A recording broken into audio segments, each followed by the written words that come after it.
राज्य सरकारने आरक्षणाबाबत कुणाला फसवलं? नाना पटोले यांनी असा सवाल केलाय।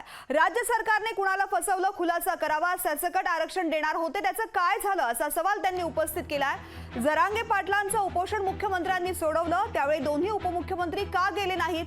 सरकारने मराठा समाजाला की ओबीसी समाजाला फसवलंय हेच कुणाला कळलं नाही।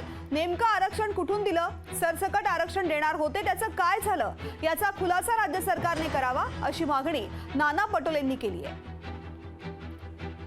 यांनी सुरुवातीला सांगितलं की ओबीसीच्या आरक्षणाला मी हात नाही लावणार, सांगितलं की नाही? विधानसभेतही सांगितलं, रस्त्यावरही सांगितलं।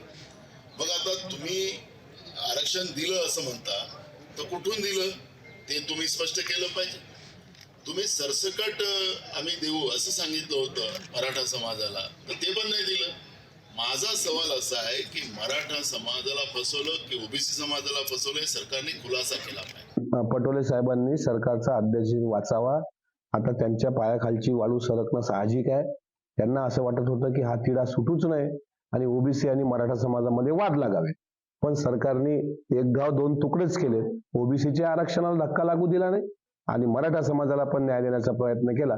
त्यामुळे पटोले साहेब अस्वस्थ आहेत, त्याच्यामुळे त्यांची काही काळजी करण्याचं कारण नाही। शेवटी त्यांना अस्वस्थ वाटणं साहजिक आहे, त्यामुळे त्यांनी GR वाचावा आणि यावर भाष्य केल्यापेक्षा सरकारचं अभिनंदन करण्याचं औदार्य दाखवावं। लोकशाही मराठी ऐका, पहा, जागरूक रहा।